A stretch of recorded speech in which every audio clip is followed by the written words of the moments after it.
منگنی کے بعد لڑکا لڑکی بات نہیں کر سکتے جب تک نکاح نہ ہو. منگنی تو ایک رسم ہے. بھئی اتنا لمبا چوڑا تو مجھے آگے عشاء کے بعد مل لیں اور پوچھ لیں. ابھی میں پڑھتا رہوں تو انشاءاللہ 2 دن لگیں گے مجھے پڑھنے میں. ہم پاکستان سے عمرہ کر لیا, مدینہ شریف چلے گئے, کل رات واپس مکے آئے کہ اب دوبارہ عمرہ ادا کرنا واجب تھا. بالکل واجب تھا, چونکہ مدینہ منورہ میقات ہے. آپ نے میقات کو عمرہ چھوڑا ہے تو فوراً طائف سے جا کے عمرہ کر لیں, ورنہ دم دینی پڑے گی. اور دم کے پیسے نہ ہوں تو جب بھی اللہ دیں مکے میں پیسے بھجوا کے دم کرائیں. عمرے کرنے سے حج فرض نہیں ہوتا. حج کے لیے الگ تیاری, الگ احکام ہے, اور یہاں عمرے کے بعد آپ کون رہنے دے گا کہ آپ حج کریں. گاؤں میں رہتی ہوں, اپنا گھر ہے, پھر بھی بڑے شہر شفٹ ہونا چاہتے ہیں, کوئی حرج نہیں. اپنے خاوند کے ساتھ جہاں وہ جائیں. موت کی تکلیف مومن کو بھی ہو سکتی ہے امتحان کے طور پہ. قنوت نازلہ میں بھی آمین ایسا پڑھے, لیکن خاص طور پر میں ہندوستان کے علماء سے, مدارس سے, جامعات سے درخواست کرتا ہوں کہ آج کل ہندوستان میں مسلمانوں پر بہت سخت وقت آیا ہوا ہے, بڑے ابتلا میں ہیں, بڑی مصیبتوں میں ہیں. تو آپ حضرات کوشش کر کے ہر مسجد میں دعائے قنوت نازلہ شروع کروائیں. نفلی طواف ہو یا فردی, 2 رکعت ہر طواف کے بعد پڑھنی ہے. ہم اگر ذکر اور درود شریف پڑھ کے بھی ثواب بخشیں اس کا بھی انشاءاللہ ثواب ہوگا. میرا بھائی گزارش یہ ہے کہ سب سے پہلے تو آپ ان جھگڑوں میں نہ پڑیں. جو رفع یدین کرتے ہیں الحمدللہ ان کی نماز بھی صحیح ہے, جو نہیں کرتے ہیں ان کی نماز بھی صحیح ہے. لیکن میں نے یہی کہا تھا کہ حنفی مسلک میں ان کے دلائل جو ہیں اس لیے قوی ہیں کہ رفع یدین نہ کرنے کے راوی جو ہیں وہ عبداللہ بن مسعود ہیں, اور وہ فقہائے صحابہ میں شمار ہوتے ہیں. باقی آپ کوئی کتاب لے لیں رفع یدین کے موضوع میں, اس میں آپ کو حضرت عبداللہ بن عمر کی روایت بھی مل جائے گی کہ پہلے انہوں نے خود حدیث بیان کی لیکن بعد میں وہ خود رفع یدین نہیں کرتے تھے. مجھے شاعری پسند ہے. میاں محمد بخش کی شاعری سن سکتے, مجھے کیا پتا میں محمد بخش کون ہے. محمد اطہر نام رکھ سکتے ہیں, محمد سبحان نام رکھے ہو, یہ بھی ایک رکھا کرو, محمد رکھو بس کافی ہے. ایک آدمی عمرے کے لیے آیا, طواف کیا, صفا مروہ نہیں دوڑا, سر منڈوا دیا, دم پڑ گئی. جمعہ کے دن پہلی اذان جو ہے وہ اطلاع کے لیے ہے تاکہ لوگ تیار ہو کے مسجد آ سکیں. اصل اذان وہ ہوگی جب امام منبر پہ بیٹھے گا اور اس کے سامنے کھڑے ہو کے مؤذن اذان کہے گا.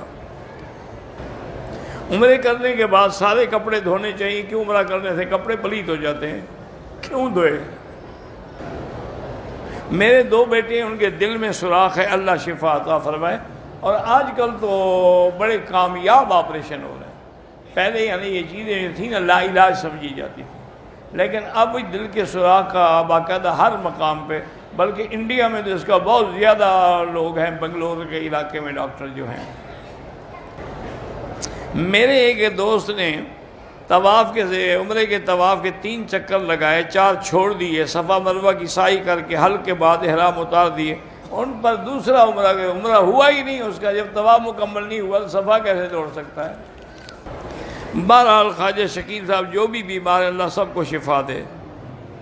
ہاں اگر کوئی آدمی اپنے ہوٹل سے غسل کر کے 2 چادریں باندھ کے مسجد عائشہ جاتا ہے, وہاں جا کے 2 رکعت پڑھتا ہے, وہاں سے نیت کر کے آتا ہے, وہ ٹھیک ہے.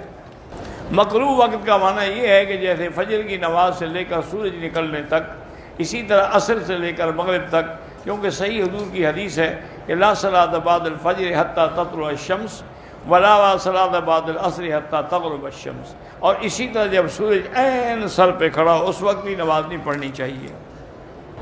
عصر کی اذان شروع ہو تو اس وقت اذان کے ساتھ ساتھ عصر کا نماز پڑھنا جائز ہے. جب اذان شروع ہو گئی تو اس کا معنی یہ ہے کہ وقت ہو گیا. جب وقت ہو گیا تو نماز جائز ہے, ورنہ بہتر یہی ہوتا ہے اذان کا انتظار کریں اور جماعت میں جا کے نماز پڑھیں. وضو کے بغیر حرم میں تو آ سکتی ہے, لیکن اگر پاک ہو. اگر حالت حیض میں ہے تو نہیں آ سکتی. حالت حیض میں یہ جو کلاک ٹاور کی بلڈنگ ہے اس کے آگے جو صحن ہے اس میں اس صحن میں بیٹھ سکتی ہے. بہرحال حرم میں جو لوگ نمازی کے آگے گزرتے ہیں یہ اچھی بات نہیں ہے، ناجائز ہے۔ اگر مجبوری ہو تو سجدے کی جگہ سے دور ہو کے گزر جائیں۔ حرم میں لوگ قرآن کو قالین پہ رکھ دیتے ہیں، وہ اس کو بے ادبی نہیں سمجھتے، نعوذ باللہ، وہ بے ادبی کرنا نہیں چاہتے۔ ان کے دماغ میں یہ ہوتا ہے کہ جو قرآن کے باہر جلد لگی ہوئی ہے یہی تو ہے، بس اس جلد پر رکھ رہے ہیں، نیچے مٹی پہ تو نہیں رکھ رہے، اور نیچے قالین ہے وہ پاک ہے جس پہ ہم نماز پڑھ رہے ہیں، اگر اس پہ ہم نے قرآن رکھا ہے تو کیا حرج ہے؟ لیکن بہرحال احتیاط اسی میں ہے کہ ہر لحاظ سے قرآن کا ادب کیا جائے اور قرآن پاک کو کسی اونچی جگہ پہ رکھا جائے۔ میری بیٹی بیمار ہے، اللہ ہر بیمار کو شفا عطا فرمائے۔ اے ٹی ایم مشین اگر ہم لگائیں اس جگہ کا کرایہ لیں، جائز ہے۔ ہمارے آفس میں ہمارا جو باورچی ہے وہ اسماعیلی ہے، بہرحال اس کے ہاتھ کا کھانا کھانا تو جائز ہے۔ بہرحال آپ نے اپنے والد محترم سے ہومیوپیتھک کا علاج سیکھا ہے تو اگر آپ جانتے ہیں تو کرتے رہیں، اس کی ڈگری بھی آپ لے سکتے ہیں۔ اب تو ہومیوپیتھک کے باقاعدہ کالج ہیں، آپ کسی کالج میں داخلہ دے کے پرائیویٹ امتحان دے دیں۔ کہ پاکستان میں لوگ جو ہے سنتیں تو کھڑے ہو کے پڑھتے ہیں لیکن نفل بیٹھ کے پڑھتے ہیں، ٹھیک ہے چلو پڑھتے تو ہے نا، ان کو پیچھے رونا شروع کرو جو پڑھتے ہی نہیں۔ باقی اگر بیٹھ کے پڑھیں گے بغیر عذر کے تو اجر القائد نصف اجر القائم، حضور نے فرمایا اس کو آدھا ثواب ملتا ہے کھڑے ہونے کے مقابلے پہ۔ اگر بیٹھ کے پڑھے گا تو آدھا ثواب تو کیا نا، مثلا 1 لاکھ ملتا ہے 50,000 ہی ملے گا، اس لیے بلا عذر۔ ہاں ایک آدمی دوسری اصل وجہ پتہ ہے کیا ہے 2 رکعتیں بیٹھ کے پڑھنے، اصل سمجھا کرو نا، وہ یہ ہے کہ اب دیکھیں دن میں اکثر یہ کھڑے ہو کے پڑھتے ہیں، لیکن رات کو عشاء کی نماز کے بعد سنتیں کھڑے ہو کے پڑھتے ہیں، وتر کھڑے ہو کے پڑھتے ہیں، اس کے بعد جو 2 رکعت نفل پڑھیں گے وہ بیٹھ کے پڑھیں گے۔ اس کی ایک وجہ ہے کہ حضور صلی اللہ علیہ وسلم رات کو بیٹھ کے نفل پڑھتے تھے، تو بعض عاشق ہوتے ہیں انہوں نے کہا بھی ثواب کم ہو زیادہ ہو، حضور بیٹھ کے پڑھتے تھے ہم بھی بیٹھ کے پڑھیں، لیکن بی بی عائشہ فرماتی ہیں حضور ہمیشہ کھڑے ہو کے پڑھتے تھے۔ لما اسن رسول اللہ صلی اللہ علیہ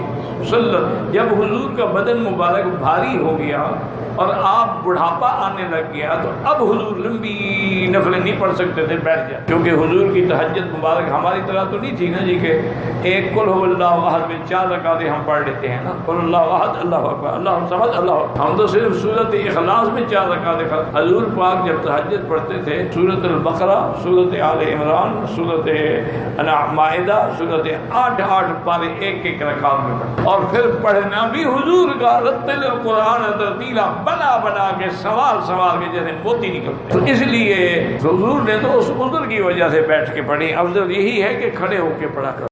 گزارش یہ ہے کہ اگر کوئی آدمی کھڑے ہونے کی طاقت رکھتا ہے تو کرسی پہ بیٹھ کر نماز پڑھنا جائز ہی نہیں، سمجھ آ رہی ہے بات؟ اچھی طرح سمجھ، اس کو ہر حال میں نیچے بیٹھنا چاہیے۔ اچھا ایک آدمی جو ہے وہ بیچارہ سجدے کرنے پہ قادر نہیں، مثلا جیسے مجھے بیماری ہے اللہ بچائے، تکلیف ہے، اب تو اللہ کا بڑا شکر ہے ورنہ میں ایسے بیٹھ بھی نہیں سکتا تھا، تو اب مجھے ڈاکٹروں نے پابند کیا ہوا ہے کہ آپ سارا کام کریں لیکن رکوع اور سجود جو ہے وہ زمین پہ نہ کریں، وہ اشارے سے کریں۔ اب انہوں نے اجازت دی ہے کہ رکوع تو آپ کر سکتے ہیں، کچھ دنوں کے بعد پھر سجود بھی شروع کر دیں۔